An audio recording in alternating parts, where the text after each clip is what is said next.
প্ৰতিপ্ৰদান কৰিবৰ বাবে আৰক্ষীৰ আধুনিকৰণতো আমি গুৰুত্ব দিছো। কামৰ বোজা হ্ৰাস কৰাৰ বাবে ৰাজ্যখনৰ আৰক্ষী থানাত 2টা চিফ কাম কৰাৰ বাবে আমি পৰিকল্পনা কৰিছো। আৰক্ষীৰ লোকসকলৰ আৱাসগৃহ নিৰ্মাণ, বিভিন্ন বেটেলিয়নত নিযুক্ত আৰক্ষী কৰ্মীসকলক পৰিয়ালৰ সৈতে সময় কটাবলৈ এমাহৰ বিশেষ ছুটি আৰু আমি পেছাদাৰী কমাণ্ডো বেটেলিয়ন গঢ়ি তুলিছো।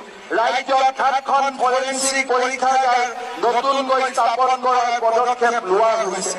আৰক্ষীৰ গৃহ আৰু বাসস্থানৰ বাবে আমি এটা বিশাল কৰ্মযজ্ঞ আৰম্ভ কৰিছো, যাতে অসম আৰক্ষীৰ হাউচিং ছেটিছফেকশ্যন আমি নিৰন্তৰভাৱে উন্নত কৰিব পাৰো। দেৰগাঁৱৰ অসম আৰক্ষীৰ প্ৰশিক্ষণ মহাবিদ্যালয় এক বিশ্বমানৰ আৰক্ষী একাডেমীলৈ উন্নতি কৰাৰ বাবেও আমি চেষ্টা কৰিছো। শ্ৰদ্ধাৰ অসম পুলিচৰ জোৱানসকল আৰু বিষয়াসকল, ভাৰতৰ ৰাষ্ট্ৰপতিয়ে আজি অসম আৰক্ষীক সন্মানীয় নিচান প্ৰদান কৰিলে। আমি গৌৰৱান্বিত যে এই নিচান প্ৰদান কৰিবলৈ গুৱাহাটীলৈ ভাৰতৰ সন্মানীয় গৃহমন্ত্ৰী অমিত শ্বাহে আৰক্ষীৰ নিচান প্ৰদান কৰিছে। আৰক্ষীৰ বীৰাংগনাসকল, বীৰসকল, অফিচাৰসকল, মই আপোনালোকক এটাই অনুৰোধ কৰিম, মই এনে এটা অসম আৰক্ষী বিচাৰিছো যি অসম আৰক্ষীক প্ৰতিজন ৰিক্সা চালক, প্ৰতিজন ঠেলা চালক আৰু প্ৰতিজন কপালৰ ঘাম মাটিত পেলাই কাম কৰা আমাৰ দৰিদ্ৰ আৰু নিম্ন মধ্যবিত্তৰ লোকে নিজৰ বন্ধু বুলি গণ্য কৰিব পাৰে। ৰিক্সা চালকৰ মূৰত লাঠিৰ মাৰ কোবোৱা অসম আৰক্ষী আমাক নালাগে। তেওঁলোকক মৰমেৰে তেওঁলোকৰ শ্ৰমৰ স্বীকৃতি দিয়া এটা আৰক্ষী বাহিনী আমাক লাগে। আমাক এনেকুৱা এটা আৰক্ষী বাহিনী লাগে যি মোৰ মা আৰু মোৰ ভণ্টিয়ে ৰাতি 2টা বজাতো থানালৈ যাব পাৰে। কোনো এজন মদ খোৱা মানুহে বাইদেউ আৰু মাসকলক সাক্ষাৎ নকৰে।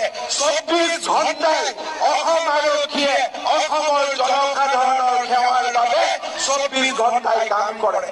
আৰু তেনে আৰক্ষী বাহিনীৰ অংকুৰ যোৱা এটা বছৰত হৈছে।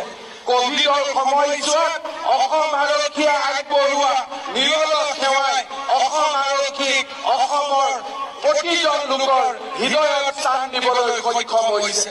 যোৱা এবছৰত এক্সিডেণ্টৰ ৰিপৰ্টে হওক, অপৰাধৰ তদন্তই হওক, কাৰোবাৰ সতীত্ব হৰণ কৰা মা, বোৱাৰী আৰু কন্যাসকলৰ কাষত থিয় হৈ আৰু অপৰাধীৰ বিৰুদ্ধে শূন্য সহনশীলতাৰ নীতি লৈ অসম আৰক্ষীয়ে জনসাধাৰণৰ হৃদয় স্পৰ্শ কৰিব পাৰিছে।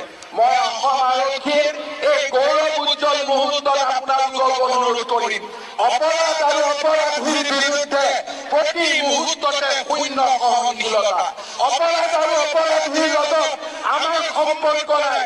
অসমৰ এই পবিত্ৰ ভূমিৰ পৰা মা কামাখ্যা আৰু শংকৰদেৱৰ পবিত্ৰ ভূমিৰ পৰা আমি অপৰাধ আৰু অপৰাধীক মুক্ত কৰিম। আৰু তাকে কৰিবলৈ যাওঁতে কৰ্তব্য পথত সকলো বাধা আমি উফৰাম আৰু অসমক এখন আমি শান্তিৰ অসমলৈ নিৰ্মাণ কৰিম।